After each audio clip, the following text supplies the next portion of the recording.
Hi, and welcome to Screens in Focus podcast, where we share and connect as we spotlight our favorite shows and movies.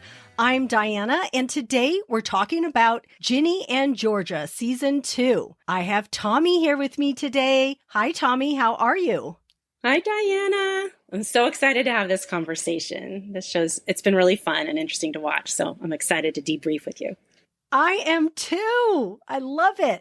I love that it has to do with a mother and daughter, which got me thinking about our question of the day, which is, what is one of your favorite mother-daughter movies?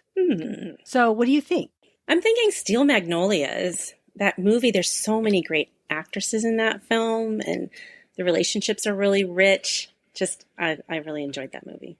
I love that movie too. I had that in the back of my head. I also thought about Terms of Endearment, which is really, both those movies are so emotional. Freaky Friday's kind of a fun one. That's a comedy. But for me, what came to mind was Joy Luck Club, which I haven't seen in a while, but I just really, that movie just stays with me for some reason. I just was really impacted by it. It just has these mother and daughter dynamics, cultural and generational issues, but there's still that bond of mother and daughter. So I just thought it was such a good movie. And I know I haven't seen it in so long, but it makes me want to go revisit it now. I also love Mamma Mia because I just love musicals and I love all the music. I love ABBA. I was an ABBA fan. I'm still an ABBA fan. So I just love that one too. Oh, so many good mother-daughter movies out there. All right, friends out there, let us know what you think. What is one of your favorite mother-daughter movies? You can reach out to us at Screens in Focus on Twitter or Instagram, or email me at screensinfocus@gmail.com because I want to know what your favorite mother-daughter movie is. The links are in our show notes. Okay, so we are going to dig into Season 2 of Ginny and Georgia, but I wanted to do a brief recap of Season 1. So in Season 1, we are introduced to Georgia, a free-spirited single mom who moves with her two kids, Ginny and Austin, to a New England town following her husband's sudden death. The show follows how Georgia is hired at the mayor's office, and Ginny has to navigate a new school and friendships. And we also see flashbacks of Georgia and what she has gone through to raise her kids. At the finale of Season 1, we see that Ginny becomes aware of what Georgia has done, and she takes off with Austin on that motorcycle of Marcus's. So kind of left us hanging, was like, where's she going? Who's she going with? And so I would love to know from you, what made you first tune into Ginny and Georgia? And then what made you stay? Yeah, I'm always drawn to stories about relationships. That's always going to pull me in. I'm always wanting to find out where is it going to go and what are their lives about. And their life situation is so different from mine. And I felt really, really intrigued to learn about their experiences. I loved the way they used flashbacks to see what was her experience as a young girl, having a child at that age, at the age of 15. And so I just really wanted to see where it was going. And then I started to really care about them. Yeah. I cared about them a lot, and I wanted to spend time with them, and I wanted to see, what was their past and where were they going. And I just felt like it was very genuine and even relatable sometimes, even though their life circumstances were so different from mine. There were sort of these universal themes that, of being a parent and wanting to protect your children and that sort of a thing. And also some of the situations were very intense and painful. And sometimes that can make it hard for me to stay with the show, but they kind of balanced it with humor. And so yeah. I felt like when it got to a place where maybe it was almost going to be too hard to watch, it kind of got resolved or it lightened up. And so it made it where I could tolerate it more and stay with it and get to enjoy the parts I wanted to see. I also like that, it could have easily gone into a really forced or stereotypical type of a situation, where you could have said, they're being, they're just being campy or whatever. But Right. it stayed within like where you still felt connected and cared about them. It didn't feel like it jumped into that. And so I like that. I just felt like it was a really good balance of humor and emotion, and the writing and the acting is good. I just cared about everybody. So made me stick around. Yeah, I totally agree with so much of what you just said. I think when I initially tuned in, it was because it was a mother and daughter. I knew it was this young, free-spirited mom, and I really liked that she had this biracial daughter. So I thought that was going to be a really interesting story. And then that she had this son. I just really enjoyed watching their dynamic and also seeing each of their own separate lives and how they dealt with things. And also, like you said, the flashbacks, that just means so much to me. I love flashbacks. I feel like it just fills in so much of the story.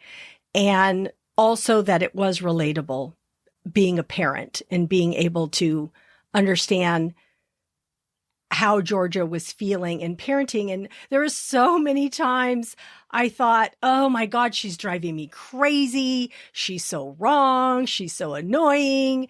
But then she does something because she's a parent, because she's protecting her kids. And then I don't know, you can't really falter for it sometimes. And then, like you said, it brings in this comedic element, which helps the situation because Georgia ends up killing people.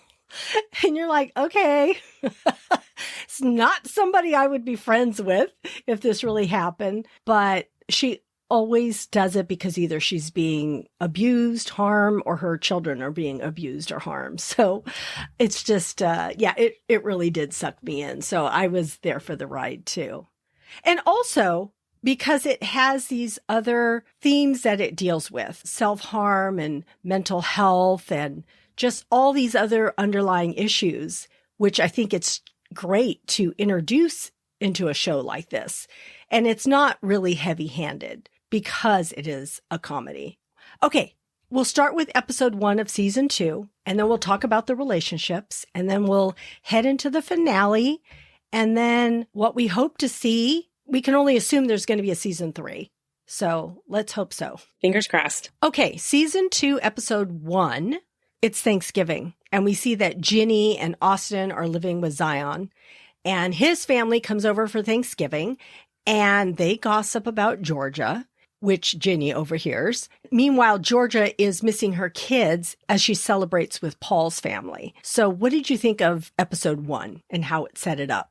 It was such an interesting episode because there were so many storylines going on. There was just a lot going on, and it felt like they were sort of trying to touch on all the different areas that they were going to be covering during the season and just setting us up for it, bringing in the characters more.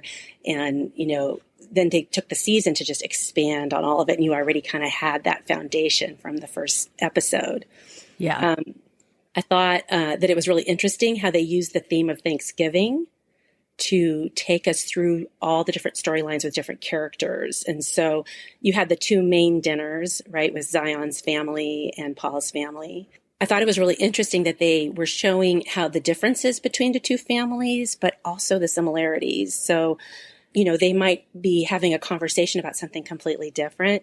In Zion's family, they were talking to Ginny about that store, Jack and Jill, and, when she didn't know what it was. And, and then they had the conversation going on in Paul's family, and a whole different type of dynamic going on, obviously. And I loved how they did the green beans. I don't know if you remember the scene with the green beans. Oh, yes, I do. And on the one family, they're like, this is how you make green beans, and you wouldn't do that horrible soup casserole thing. And then they flash over to Paul's family, and she's like, can you pass the green bean casserole? Yes. It was so funny. But, and then they also, those were the 2 key ones, but then they took us through the neighbors, with Maxine and Marcus's family and what was it like in their house, and brought a little bit in of, what was going on with him. He was asking Maxine about, have you talked to Ginny? And she's, of course, furious beyond fury. I don't know. She's so about that whole thing.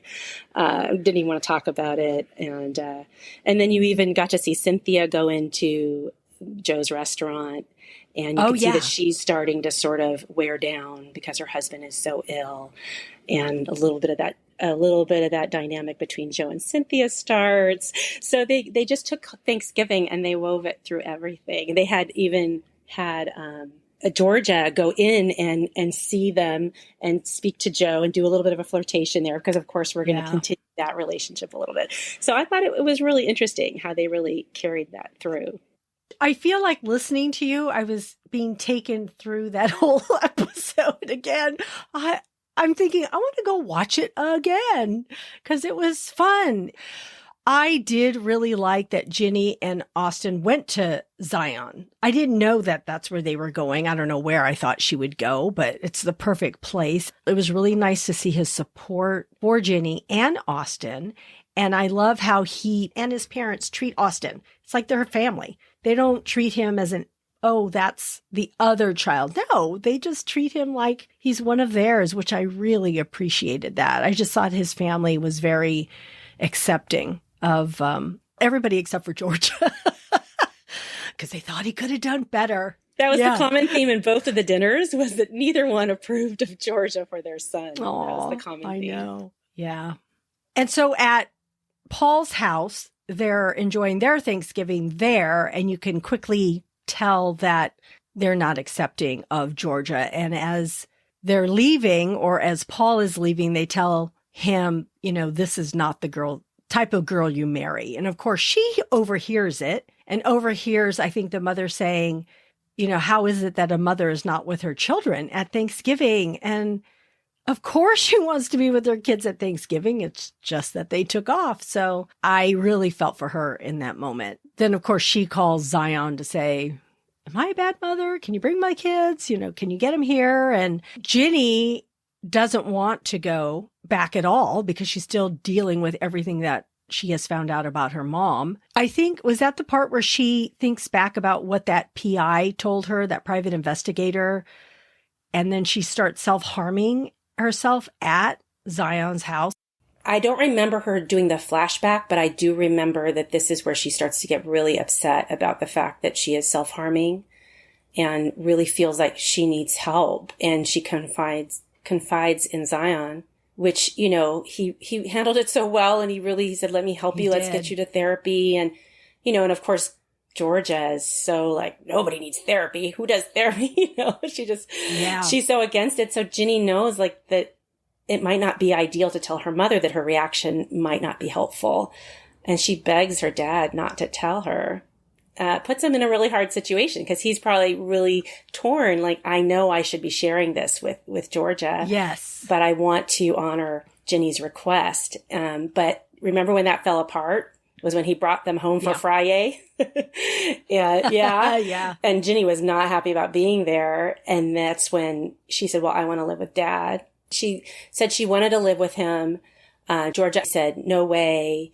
And that's when Zion was going to start to tell her about what was going on and that sort of thing. And Ginny said, fine, forget it. I'll just stay here.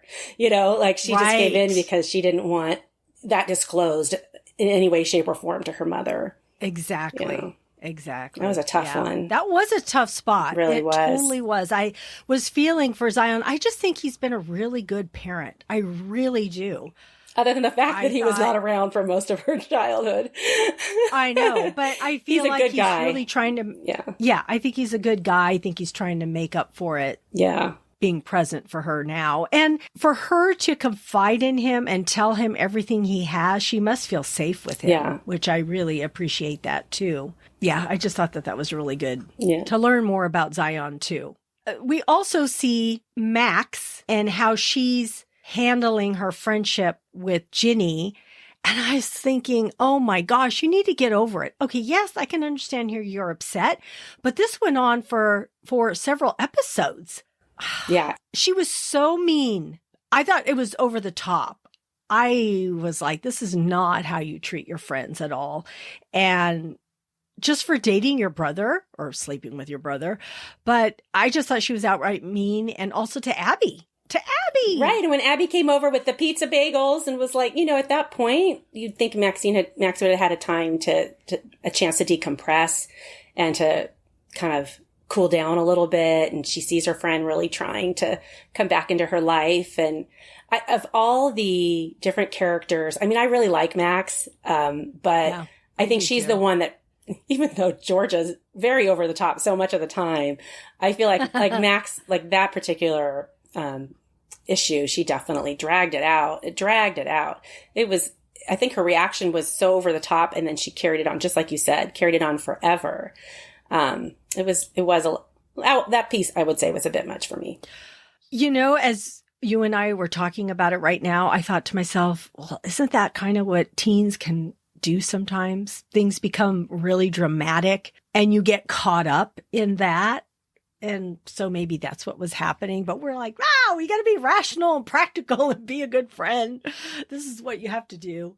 They probably were trying to pull in that teen element and how teens get so dramatic and get really upset about things. And she is a dramatic person anyway. So, right. Maybe they felt that was kind of par for the course for someone like her. But it was really mean and really, like I said, it felt like it went on and on and on. It felt much bigger than, it wasn't like she, right. Took her boyfriend and went off with him or something. Right. Exactly. Yeah. Exactly. 100%. I agree. All right, Tami, let's talk about Ginny and Georgia and their relationship as mother and daughter. Are there any moments that stuck out to you? Oh my gosh, their relationship is so interesting. And it's funny when I think about them, I always think about their dance parties. Isn't that funny? I think about how Georgia, I mean, even though you think of a dance party as a fun thing, she tried to make it fun, but she usually would do it when things were really hard and horrible. So those dance parties kind of embody how intensely dramatic and scary and hard their life was, particularly for Georgia, who knew everything that was happening. And at the same time, kind of how she tried to keep it light and hide everything from them and always had some way of making it fun, like, again, I have to work on Thanksgiving because it's time and a half, but we're going to do Friday, and that's so much more fun than Thanksgiving. We're going to deep fry everything. Yeah. Or, I remember she was telling someone that she was homeless for a while. I think her therapist, when she started to go to therapy. Yeah. And she's like, well, Mom called it camping, so she pretended it was something that she wanted to do and that it was fun. And so they never got the full impact of what was really going on a lot of the time. And I feel like the dance parties kind of embody that in a lot of ways. Yeah. But Georgia had Ginny at such a young age. I mean, they're only 15 years apart. And so she was a little girl trying to be a mom. And man, I mean, she didn't have any good mother figures in her life. So she's trying to be a good mom, not having any role models really about what that is and having been abused herself. And so I know she does a lot of crazy things and she dismisses all emotions and all of that, but It was her way of surviving, but I think that, they do become very close, and that's, that whole, it's you and me against the world. It's us against the world. And I think that was really powerful for them for so many years, but then now she's a teenager. She's going through all the typical teenager things where they pull away from the mother. Right. And Georgia doesn't know really about any of these developmental milestones, right? Because she was 15 when she became a mom and didn't even have a mother to go through it with.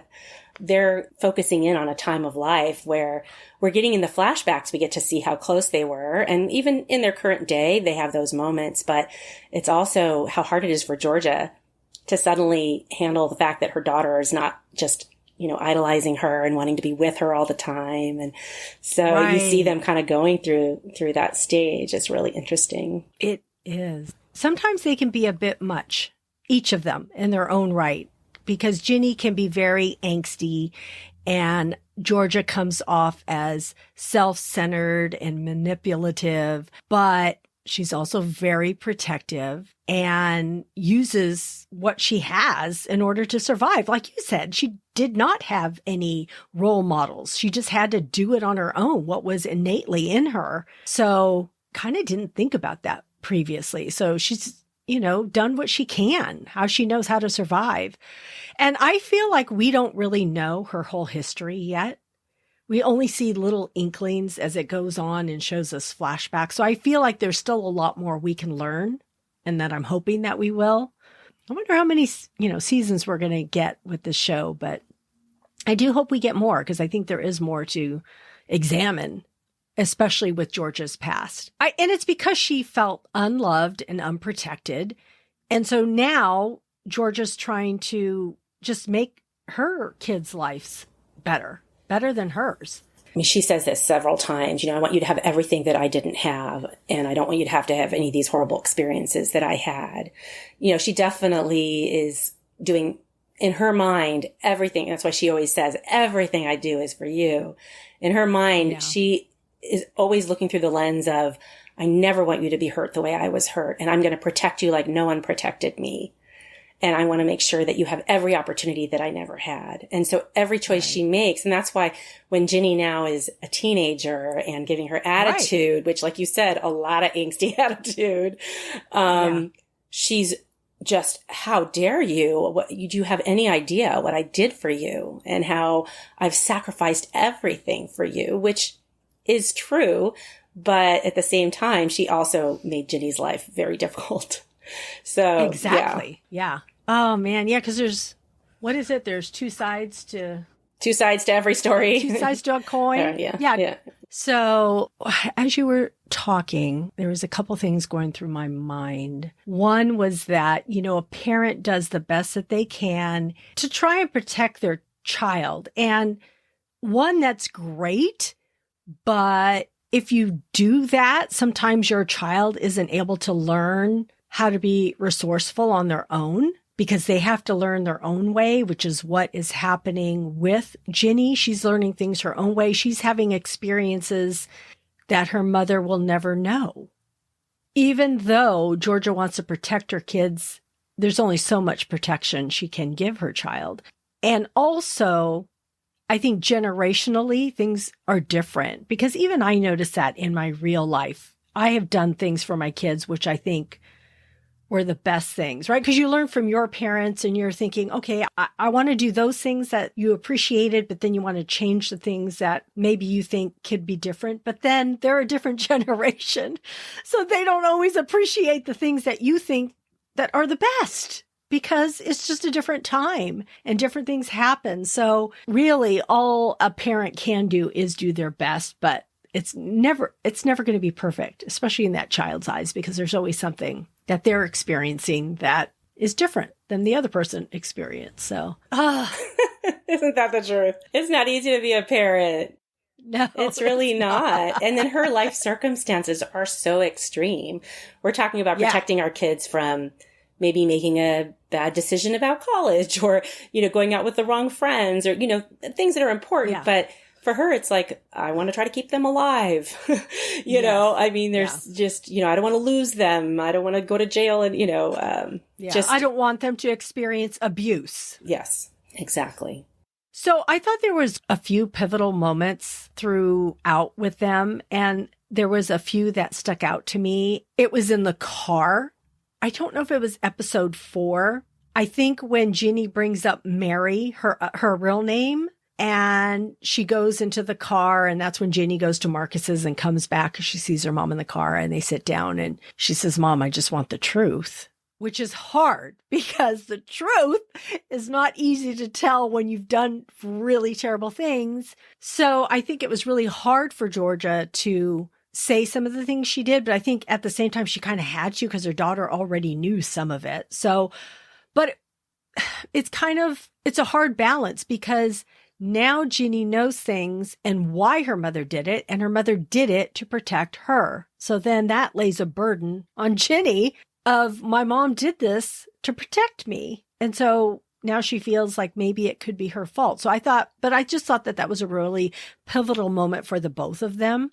I also thought that when Georgia learned about Ginny's self-harm after reading her diary, or not her diary, her journal from the therapist that she received from her therapist, oh my gosh, that scene was just very emotional. And I think Georgia finally realized a little bit of what Ginny was going through. Of course, she's not going to really know because even Ginny doesn't know what she's experiencing. That's why she's going to therapy to figure it out. But oh man, that was just so heartbreaking watching them. And I also think the therapy session where Georgia goes with her because after learning this, she wants to find out more about it. And I thought that was a pivotal moment for them because the therapist tells Georgia, this isn't about you, because Georgia kept defending herself. And so Ginny was explaining, and I thought Ginny at that point did a mature job of explaining because previously I felt like, yeah, she was just kind of being that angsty teen. And here I thought she was being more mature about, no, Mom, this is how I feel. This is what my experience is. So I thought that was a really good moment for them. I just want to comment about the therapy session because I think that she felt, she felt safer because she was there with someone else and that she could say what she needed to say. It wasn't just the two of them and it wasn't as intimidating, and more empowered to and she had practiced a little bit with the therapist sorting through some of her thoughts as well. And so, go ahead. I want to hear what else you're thinking. No, that's good. I love it. Also, when Ginny stops Georgia from planting the things in the teacher's desk due to his racist behavior, because that's what Georgia always does, right? She always just takes care of things. You see other things happen in the other episodes too, where you realize she's planting these different things or stealing things and planting them and blaming them on other people, which you realize afterwards that she's the one who did that. But Ginny was able to stop her mother because Ginny wanted to handle it on her own, which I thought it was great that Georgia stopped and she was able to get her take the, magazines and the alcohol out with her. Yeah, she's so funny because she just does it. Like, she'll just go. Like, doesn't think twice about it. It's like, oh, they did something bad. We're going to take care of them. That's why Ginny doesn't want to ever tell her mom anything. She's always afraid that she's going to, seek revenge or do something scary. Yes. I mean, yes. Yeah, pretty funny. It is. And then I know we're going to get to the finale, but I just want to say when Ginny tells Georgia to stop running, I just thought that was another pivotal moment for both of them. I just loved seeing those moments between them because I think that is when they both grow and we see more of their relationship. Absolutely. The first three that you named really are probably my top ones as well.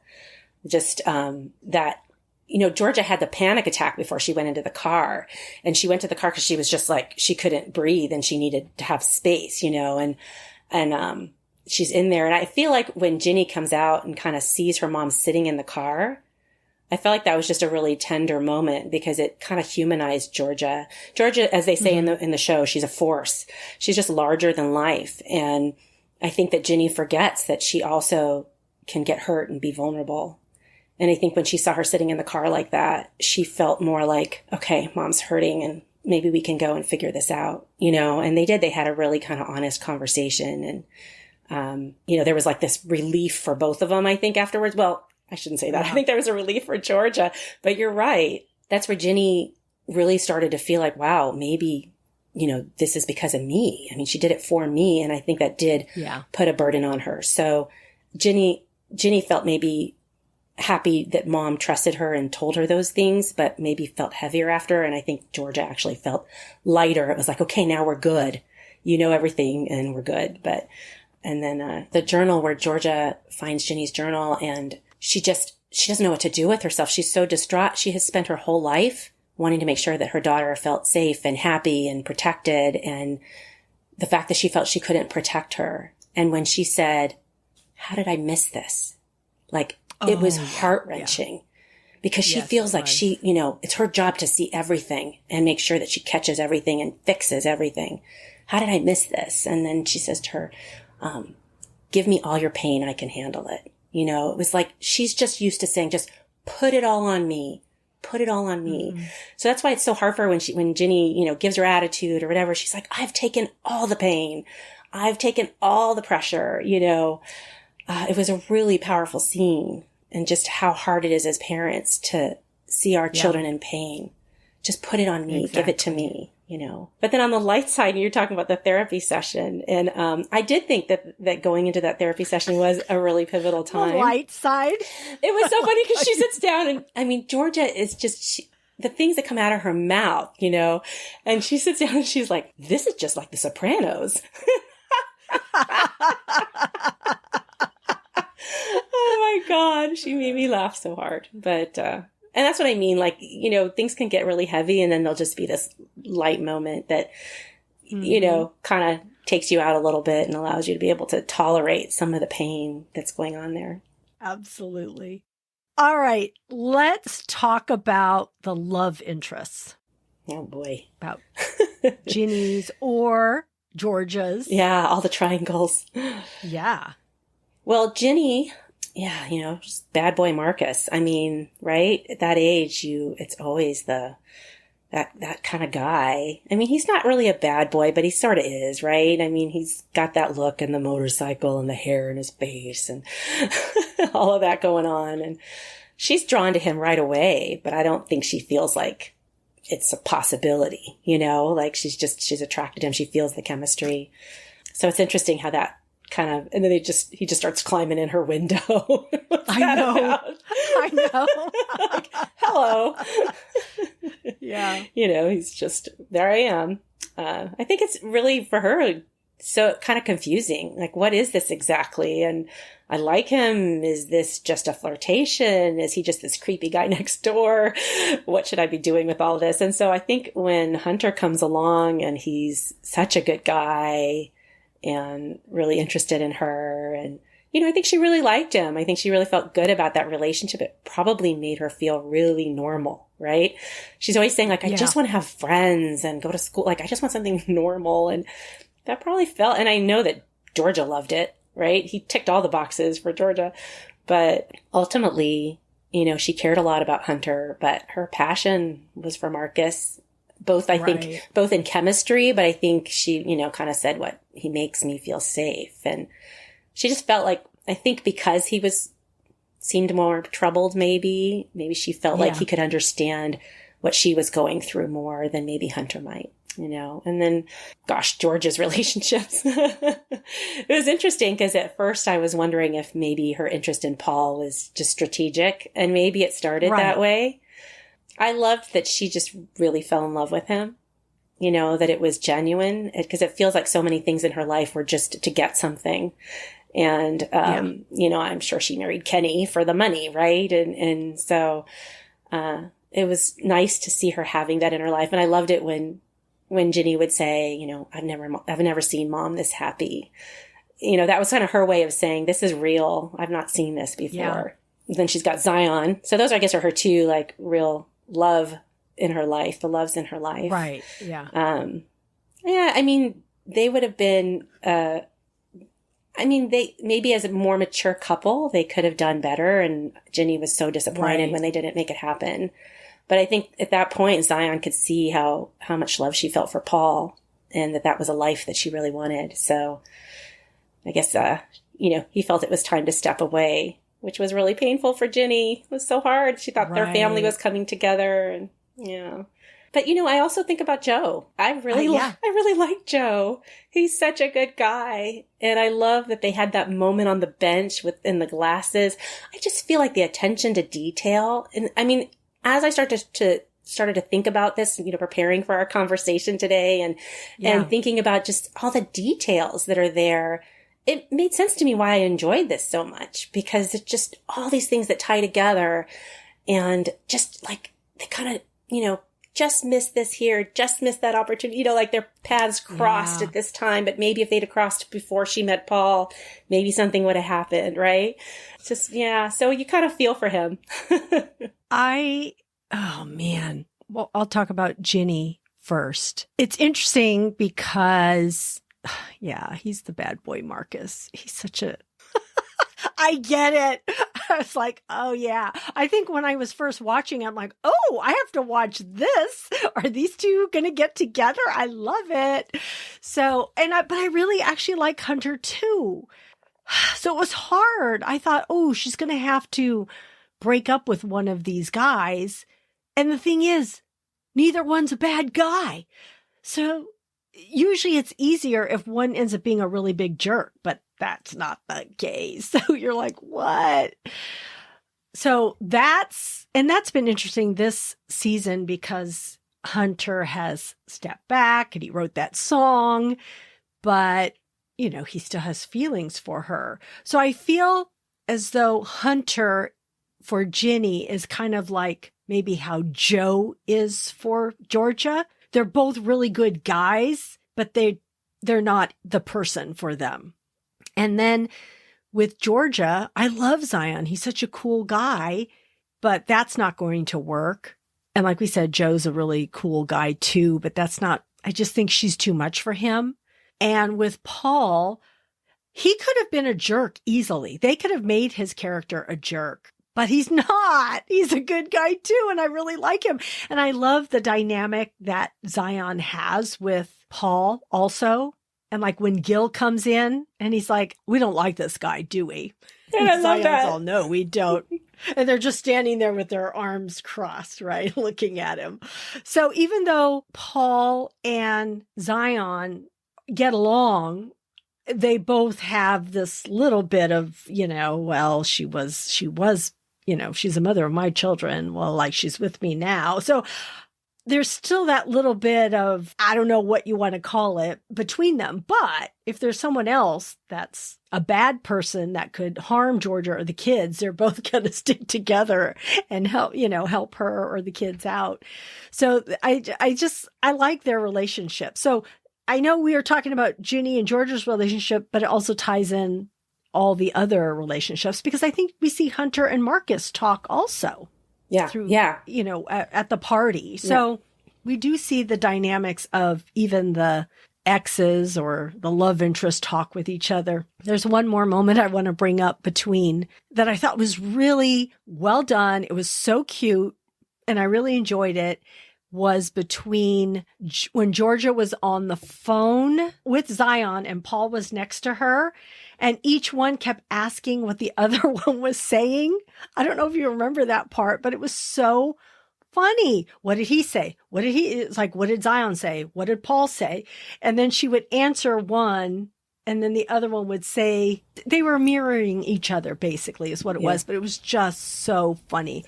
And she ends up where they need to go out and have a drink together. That's what she ends up doing. She ends up giving the phone to Paul and says, you guys need to get together and go have a drink. And then she gives Paul the phone. And then Paul. That's her solution. Date with Zion. Yeah. I mean, they ended up having a nice relationship, I think, Paul and Zion. And like you said, there is sort of course, there's going to be a little competition, but man, Paul's got to have a really good self-esteem. Like he was not surprised that she slept with Zion, Yeah. And he was like, I knew you were going to need to do, like it was just interesting. But what he'd said was, I don't remember the word he used. But Paul basically said to Georgia, like, we're the same kind of person, and so it was like, I get you, you get me. And he knows she's not going to be an easy one. But he feels like they are sort of both like the alpha, like, I don't know what the right word is, but there was some word that he used. They like power. They like, he felt that they were sort of cut from a similar cloth that way. And so that's why he can kind of handle a lot of her stuff. But yeah, I think that Paul and Zion got to a place where Zion was happy that there was someone good in her life and in the kids' lives. Yeah. Paul respected Zion as a dad and was happy that they had that figure there. I'm sure he'll always keep an eye on him if we have more seasons, which, like you said, I hope we do. But I think that it is very interesting. It's well done. One other thing I wanted to bring up was Georgia finding Marcus in the closet and bringing him out after sending Ginny to go off and get something at the pharmacy for her. And she ends up smoking with him, which Ginny was not happy about. And I totally get it. It's like, oh, my hot mom was smoking with you. I don't know about this. And so that was just kind of interesting. And I know, of course, Georgia wants to find out his true intentions. It's just interesting. You're right about all these details and how everybody interacts with each other. And they're just, I don't know, there's just something kind of special about everybody's relationship. Was that the moment when she found him in the closet? Was that when she told him, look, we're both damaged and, yes, you guys might have some fun, but don't bring her down kind of a thing. Let her go. Yeah. I mean, that's why he broke up with her later because of that. Because of that. Yeah. So, and I think that is when Georgia realizes that he is a good person because he does do that and she sees him do that. And I think she says something to the, effect of that. So I really do like Marcus. I think he's just, I know he has issues. I just think he's a good guy. He's always been supportive. I just appreciate him. Okay, which this leads us into, we're already talking about the other relationships, but what else do you think about any of the other relationships in the series? So many, and they all kind of cross over into each other. It's a lot of weaving going on, right? I mean, I just think they do it sort of effortlessly. And when I stop to kind of pull it apart, I go, oh my gosh, this one and that one. And, and then they have sort of the, the basement area where the band plays, and that's where everyone kind of, comes together, and you get to see some of the dynamic happening there. And, some of the other one. Well, you've got Nora and Jordan, which are kind of like your classic high school boyfriend, girlfriend, right? They've been together for a couple of years and they have their little fights, but they're good. So they're sort of more that.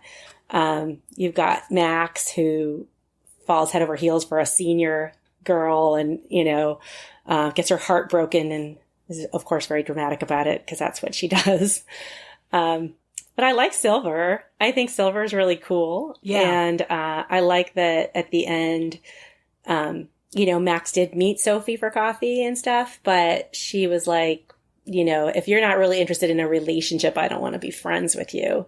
And, I'm interested in someone else. And so there was a lot that kind of got us set up a little bit, right, for what might be coming. What was, I forget the name of the guy that Abby ended up hooking up with, the real bad boy. Such a jerk. I don't know his name. He's such a jerk. Yeah. I mean, he couldn't be any more of condescending, mean, tapping into all of her insecurities. Boy, she's an interesting one. She's so complex, and when she tapes her legs, it breaks my heart. I'm like, know. Girl, you're so tiny and beautiful. I mean, even if that doesn't have anything to do with it. I mean, she's just a beautiful girl, and that's what I'm seeing. Like, they speak to so many different topics, and maybe somebody might criticize the show and say, you know what, maybe they try to tackle too much, but I don't feel like any of it is like, you don't feel like it's just heaped on just to heap it on, it's sort of just woven in. And, they don't necessarily make a huge deal about every one of the things. They just say this is kind of part of the things that are happening to our teenagers. It's the issues that they're dealing with quietly on their own a lot of times. And I don't feel like they kind of really like put it in your face so much that you're just, I don't mean uncomfortable, but where they go over the top and you can't, they present it and they allow you to experience it with them. That's how it feels to me anyway. That's my experience with it. I don't know if you feel the same way, but some of it I didn't even think about until I started. Again, you think about it and you're like, wow, all these different areas that they're touching on. No, I do agree. It is woven in. Sometimes I will question it like, wait, what's happening? Because I wanted to know a little bit more. Like when she was taping her legs, I thought that they were going to maybe bring just a little bit more in, and they did show her in the bathroom. And in the movie theater. With that guy, remember when he touched her leg? Or the show, not the movie theater, the show. And he touched her leg and he said, is this tape on your leg? So they brought it up a few times. Yeah. But, yeah. Yeah. So in the bathroom, when that other girl came out, she noticed that she was probably vomiting. Oh, yeah, yeah, yeah. And so then she went in, turned on the water, went to do the same thing. We don't see it, but we can only imagine that's what she was going to do. Mm-hmm. So that there's some issues going on with Abby also. I'm glad you brought that up. Yeah, there's so much lightheartedness in this series, but there's a lot of really tough topics too that they tackle. Yeah. And it's not always easy to do it well. I'm sure for some people there would be opinions about how it's been handled, but right. I feel like they're trying. I feel like they're trying to sort of address it in a way where people can be more aware of it if they haven't been aware of some of these things. Mm-hmm. And then, you're talking about characters and relationships. And like I said, I do like Joe. I like him. I care about him. I want something really good to happen for him. Like you said, I really don't think that Georgia's the right fit for him. I thought that him connecting with Cynthia was odd. I did not feel any chemistry. She's, I don't know. Personally, I thought that was a weird hookup. What about you? I thought it was odd, but I thought, well, if it's working for you guys for this, I guess that's good. But I think Cynthia tells him, oh, this was just something that happened. That's it. So we'll see if anything more happens. But I think they kind of both needed it at the time. So, but I do want something good to happen to Joe. He's such a good guy. And he's a good guy because we see him employing Ginny and Padma. Thank you for saying her name, which I really like her too. So you like all these characters, even though they don't have a lot to do, they are still really important. You know about them, you root for them. So I do appreciate them. I also appreciated Bracia. Mm-hmm. And Brian and their storyline and her getting this role and them ending up finally going on a date. I just thought that was really cute. I was glad that Bracia was there to be Ginny's friend along with her group. I agree. When Maxine, was having her issues. Also, I did want to mention the theater productions. One, Max is like so good. Her voice is amazing. I was like blown away. That song that they sang, it was stuck in my head. I thought this is a really good song. I really like it. I was totally going to bring that up too. I thought those productions were amazing. And her performances were very strong. I did really appreciate Max and her dad when she said, oh, why am I always the witch or the bad role or the whatever? And he tells her, in ASL, he tells her, which I really appreciate all that too, all the sign language that they have. I just think that that's really great that they have this parent who is hearing impaired. And he tells her that she's funny. He reminds her of all the movies that they like and who's their favorite character. And it's been the people that made them laugh. And he says, well, that's your gift. That's your talent. You know how to make people laugh. And I love that he reminds her of that. And she goes out and she does the best performance that she can do along with her great singing. It's a shift in perspective, right? I mean, you could either say, oh, why didn't I get the lead? And why am I the ugly witch? Or you could say, I got the most interesting, challenging, rich role. So he totally gave her a different lens with which to look through. And I think that changed everything for her. And you're right. I thought that she did such a great job. It was really fun. Yeah. So I enjoyed those too. And I think that the last person I want to bring up, and we'll move into the season finale, is Austin. Austin, I mean, he's always there. He's every episode, this little kid, and he's affected by everything that is going on. And I just think to myself, wow, he knows way too much at an early age. Ginny is at least 16 years old at this point when she finds out all of this. And I'm not saying that's a great age and it's okay for your parents to do these crazy things, but she's lived a certain life up until now to learn these things, but he's still so young, and the things that he's seeing his mother do, oh my God, I'm actually really worried for him and his future. So I'm hoping that he grows up well. I know. He's such a great little actor too. He's really good. He is. He's really good. I mean, you really love him. Yeah. All right. So the season finale, Georgia is prepping for her and her kids to run, but not before Ginny tells her to come clean to Paul, which she does. And Paul still wants to marry her. And so Ginny finally understands what Marcus is going through. And then Georgia and Paul marry, and it's almost a happy ending until Georgia's actions catch up with her. So what did you think of this season finale? I'm like, why did she have to do that? She didn't have to do that. Doesn't that make you crazy, Diana? Yeah. Because she has this crazy past that she almost could get through all of that. And that's that detective, which I guess his name is Gabriel, but Jesse, you know, whatever you want to call him. Yeah. He got her on that. It's always like you get someone on the the thing you didn't think that you're going to get him on, you know? And I just kept thinking, why did you do that? Why? You know? Yeah. But yeah, that episode is a roller coaster ride. It's such a roller coaster ride. And first, I want to also comment on episodes 8 and 9 and how in episode 8, you have all these questions. Like, how did this happen? Why is Ginny mad at Marcus? Oh, yeah. And all these things, you know? And then in the next episode, they fill in all of those blanks. And I thought they did such a nice job of kind of carrying that through. I really liked the way they did that, the way they wrote it and filmed it. I thought it was really engaging. I think that it's just so hard because you want her to live that fairy tale happily ever after. Like, that's what you want. But I guess then maybe there wouldn't be a season 3. I don't know. Right. Gotta be that cliffhanger. Yeah, but I think also seeing, you know, Georgia always is so tough, right? And she always looks like, whatever you throw my way, I'm going to be able to handle it. But her kryptonite was Gil.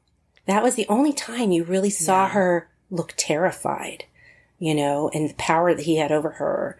And she knew how dangerous he was. And I think that once she realized that he was not going to disappear, and that he was going to hang all this over her and potentially hurt her and maybe her kids or take Austin and run away, that was it. I gotta pull the plug and go, you know? And so it was just, wow, the vulnerability that she experienced around him was really palpable, really intense. And I just thought she did such a good job of being able to like sort of show that, but then also put on her happy face, you know, and do what Georgia does. And, but it just must have been really hard for her. I think she finally not only like got a place where she was going to live a happy, you know, a life with the material things that she wanted, but she actually fell in love with a man that loved her, who could provide well for her, who was a good match for her. She made a good friend in Ellen, which she had never probably had a friend like that before. She loved the town. She loved being mayoress. I love how she just insisted that was real, even though they kept telling her it wasn't a thing. But she wanted to be the mayoress. And I mean, she had everything there. And her kids were happy. Or, you know, Ginny finally had friends. And just, it must have been just excruciating for her when you see her calling and canceling the Mount, which was sort of the, you know, epitome of everything that she would have wanted. And you just thought, oh, just so painful. So I, you know, that was just tugging at you, you know, and then seeing, you know, Maxine being able to tell Ginny about Marcus and, you know, Ginny being able to say, oh, wow, okay, let me look at this a little differently and come to him and be with him. I thought that was really powerful. You know, so many other shows, what drives the show is all of the miscommunications and the awkwardnesses, right? And for me, I'm like a really sensitive person. And when the show, other shows, you know, when they take these scenarios and they take them to the nth degree and they don't resolve them, and it's very hard for me to stay with it. But what I like about this show is there are really difficult situations, and they do drag them out sometimes over a number of episodes, but they usually find ways to sort of resolve them where people come together or they talk or, you know, and I think that's one of the things I really love about it is that I know I'm not going to have to deal with this discomfort for too long. But the only thing that hangs over you forever is the fact that Georgia has actually killed people. And I'm so happy that like the way that Paul responded and the fact that he wanted to stay with her and their gorgeous wedding and all of that, you know, but knowing that she's never going to be able to tell him that, right? Because if you tell him that, he's never going to feel safe. Like, you know, if their relationship goes south, is she just going to kill him, right? I don't know that he could ever feel safe if he knew, you know, the truth about that. I don't know. It'll be interesting to see if that ever comes out, you know. And I have to say, throughout the whole, you know, all of the shows, the visual, the aesthetic, I think is also a big draw. Don't you think? Like their homes are always gorgeous, but not just that. Every time there's a party, it's not just a party. It's like a full on something that only really an event planner could put together. And Georgia always manages to do it in like 2 days, you know. It's not realistic at all, but it is fun as someone watching. I think, how does someone like Georgia, who basically grew up in poverty and abuse and left home at the age of 15, who never had any type of modeling of fashion and I'm not saying she couldn't just intrinsically be someone who has that sort of style, but she dresses, so beautifully and has expensive taste and all of that, always looks beautiful and perfect. And so, of course, none of that's realistic, but that's why we watch TV and shows. Yes. So I do enjoy seeing, Escapism. what they do at the parties. I mean, when Ginny pulled up with Milkshake, with the horse, and George is standing there just in all of her loveliness. And of course, she has a gorgeous coat on to cover the dress that's going to be revealed later. Just all of that. I was really happy for her that it worked out. I was devastated by the end, the way it ended. Yeah. It gave us a lot to sort of look forward to and hopefully what's to come.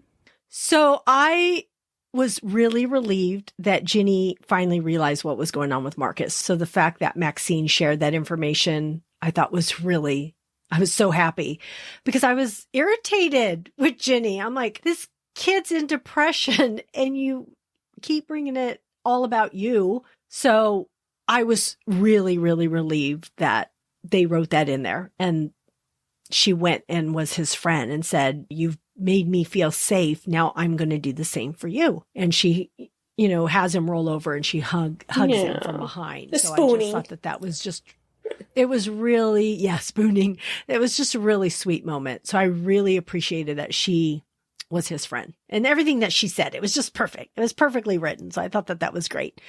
I thought it was interesting that Joe came and had that talk with Georgia and that Georgia really didn't deny anything because he kept saying, kind of, prodding her, like, are you going to tell me? Did I just imagine it? And she still doesn't really answer him specifically, but she still alludes to like there was something. And so I thought that was kind of interesting that they left that hanging. And there was that scene between Joe and Marcus at the wedding venue, how they both don't want to go in. And I just thought it was just a cute exchange between them too. And Joe takes a drink and Marcus says, oh, can I have some? He's all, I'm not giving alcohol to a teenager. It just cracked me up. It was so perfect. And I was really proud of Georgia for telling the truth. Well, most of it. I really was, because that was really hard to say. And when she was just spilling her guts to Paul and he just stood there listening to her, and then he took off and the two kids are sitting on the staircase watching.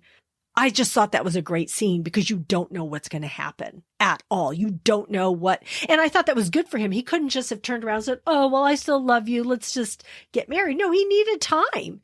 And I'm so glad that he took his time to figure out what he wanted to do.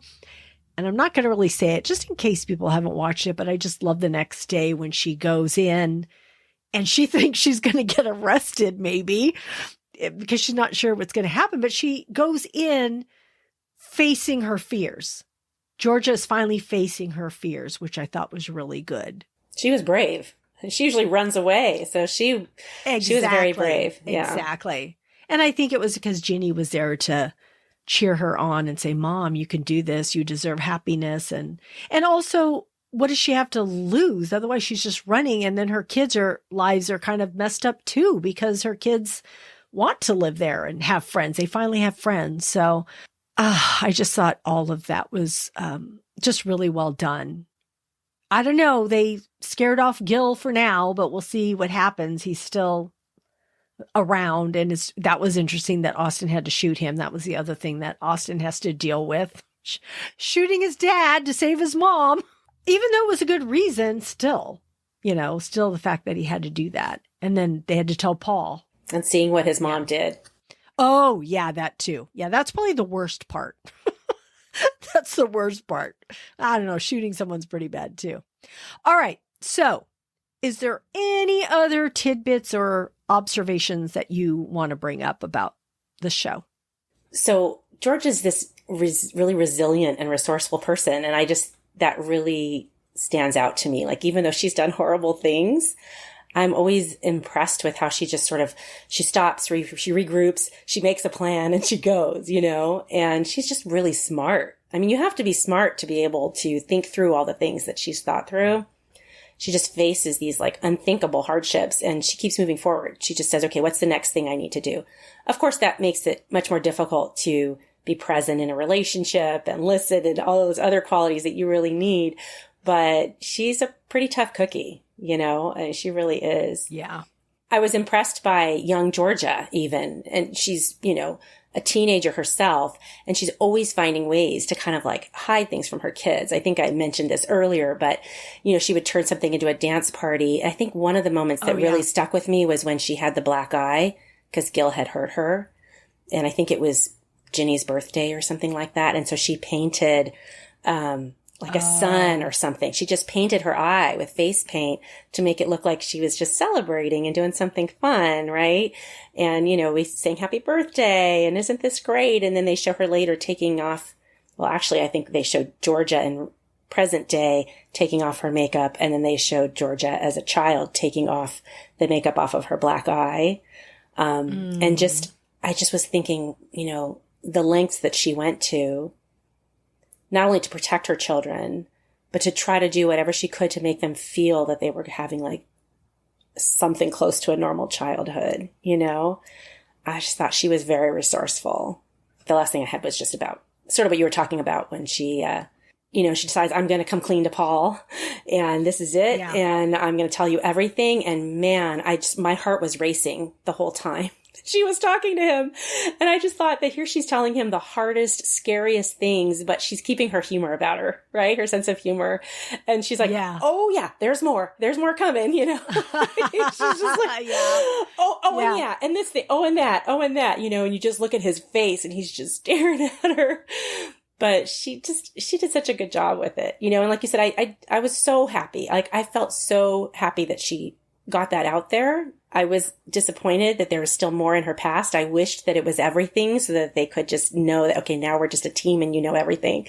So that part was a little disappointing to me. But anyway, I thought that was a really powerful scene. Yeah, no, it was. For me, I think we've really touched upon everything. I just love all the themes that they cover. I just think it's really important to bring so much of this into a television show and so that we can understand it a little bit more, things that teens go through. So, and parents, just people of all ages go through different things. So just the parenting and the self-harm and the body image and the abuse and mental health, all of that. So I just think that they've done a really smart way of incorporating all that into the show. I was reading that Sarah Lampert, who's the creator, executive producer, and writer in the show, she, I guess, had just came up with this idea and pitched it and everything just kind of interesting came to fruition. She's not basing it like on her own family. She said she's more like Ellen and Max are, that sort of neighbors. But the neighbors. But that family is such an important bond, and that's what was the driving force for her in this whole show. She wanted to show the family bond and how that sometimes it's toxic, but you can try and get through it. So I just thought that was pretty interesting. This whole season, there were so many great moments. There's a lot of great characters. And I want to know, because we're at the segment and the award goes too. I want to know, what was your favorite quote, character, or moment? So you'd think it'd be something heavy, right? But I like to laugh, and I laughed out loud when Ginny had the rager, the party, and they're all just drinking and doing their thing, and Georgia walks in and she sits there, and I think it was Jordan that looked over her and he goes, a mother, and they start running. There was something about the way it was not like police, or it was a mother, that's even scarier than the police. Oh my God. I don't know. That just cracked me up. So that's just going to have to be my favorite quote at the moment. I love it. It was a good moment. I'm so glad you brought that up. I had forgotten about the whole rager in itself. So that was a good moment. I like it. For me, we've already talked about the scene that really impacted me. And it was the scene when Georgia finds out about Ginny's self-harm, because as a parent, you feel that way. I felt every moment that she was going through. And like you had said, she said, let me take all the pain away. When she said that, there was tears coming down, because that is what you want to do for your child. You always want to take the pain. She'll give it all to me. So I just thought it was a really moving performance by both of them throughout the whole series. I think these are fantastic actresses and all the actors in the show. Both of them, Brianne Howie, I think her name is Brianne Howie, and Antonia Gentry, if I have it correct.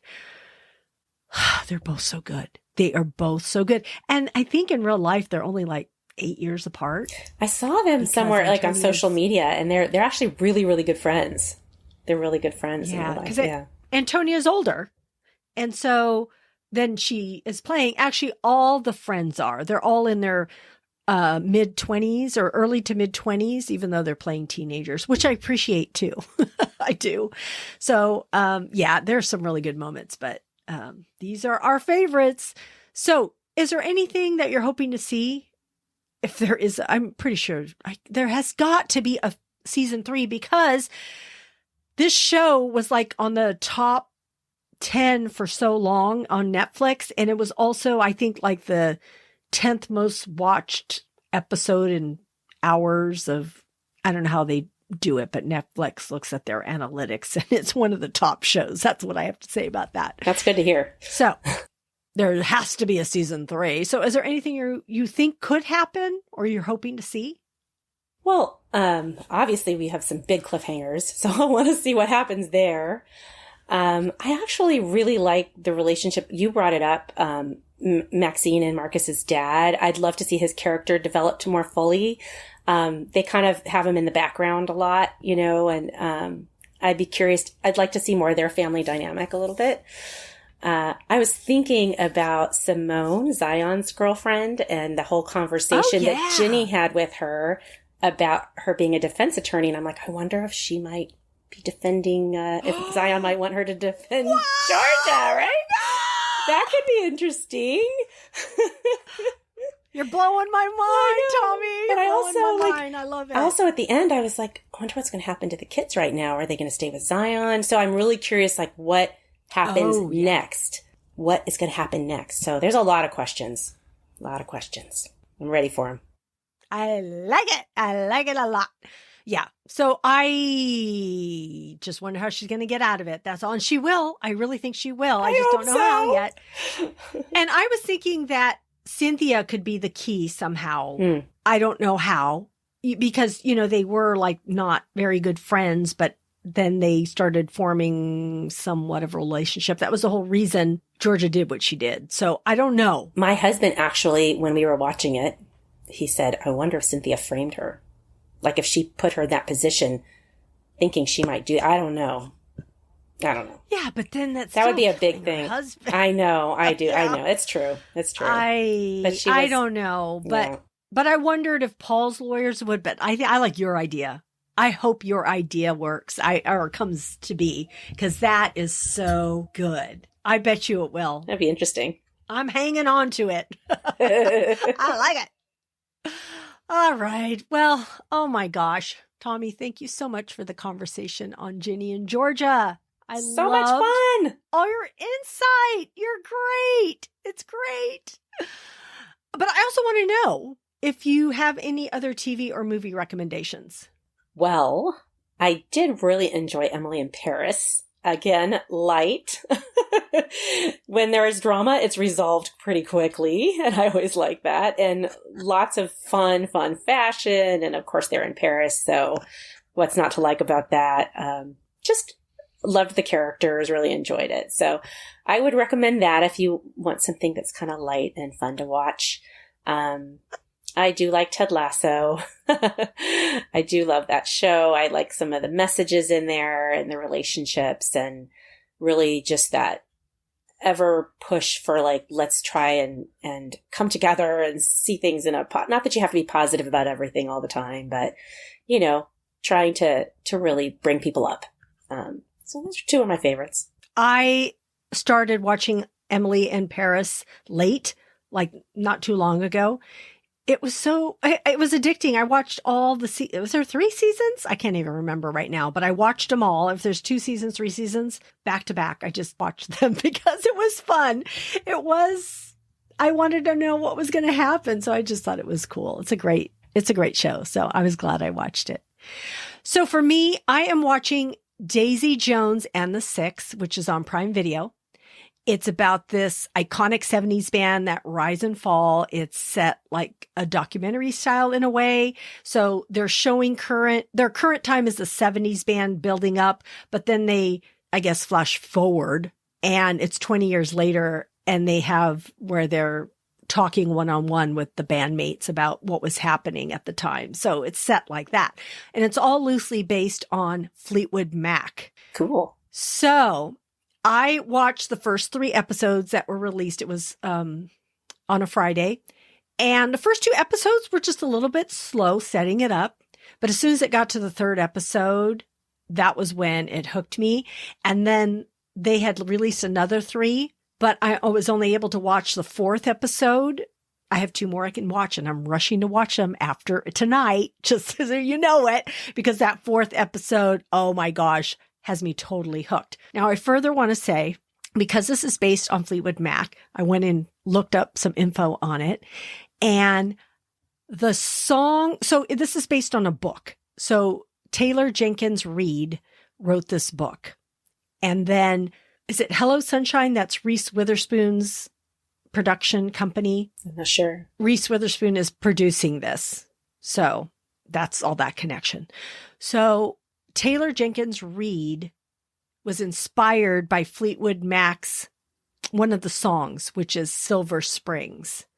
And I went and listened to the song today. So Stevie Nicks is singing the song and she's looking at Lindsey Buckingham. And you might just take it as a look, but after reading what I read in this article and then watching the show, I am so intrigued. If you like music, go listen to that, Google that, and watch the show because it's so good. Yes, it has to do with sex, drugs, and rock and roll. Riley Keough, who is Elvis's granddaughter, plays Daisy Jones. She's never done never sung out professionally in her life, but she does sing in the show. She's just pretty good. And so I'm just loving it. I'm totally hooked. So that's what I have to say about that show. Oh. I also, yeah. Interesting. I'll have to check it out. So I watched the Oscars, thrilled with that. I put out a blog post, check that out. I'm watching all my reality shows, The Voice, American Idol, Survivor, Top Chef. Love them all. Love, love, love. The Last of Us on HBO Max just had its season finale. It was so good. Now it leaves me wanting more. As far as movies, I saw The Woman King on Netflix, and this is with Viola Davis. She plays a general, Naniska, who trains the next generation of female warriors to fight their enemy and protect the African kingdom of Dahomey. This is in the 1800s. Oh my gosh, these women are fierce, they're skilled, they're incredible. It's a moving story based on historical events. So I would say check that out on Netflix. All right. Thank you, Tami, for joining me today and for your recommendations. Thank you, Diana. This was so much fun. I really enjoyed it and so appreciate you inviting me. It was great. I'm so glad you did. You had like the best things to say, the best insights, and you have the best prediction. I'm so excited. And you're so excited to see if Simone might be the lawyer for her. I know. Yes, I love it. All right. That's our show. Thanks for tuning in. We are grateful you tuned in, and we hope something that we said today resonated with you, gave you a chuckle, some happiness, some positivity, or inspiration. Please subscribe to our website, screensinfocus.com, and tell a friend. We would love more members of our TV club. You can rate and review the podcast on Apple, Stitcher, or wherever you get your podcasts. This will help other listeners find us. We'll be releasing a new episode in a couple of weeks. Next show will be on Titanic. You can find our website listed in our show notes. We'll see you next time. Bye. Bye.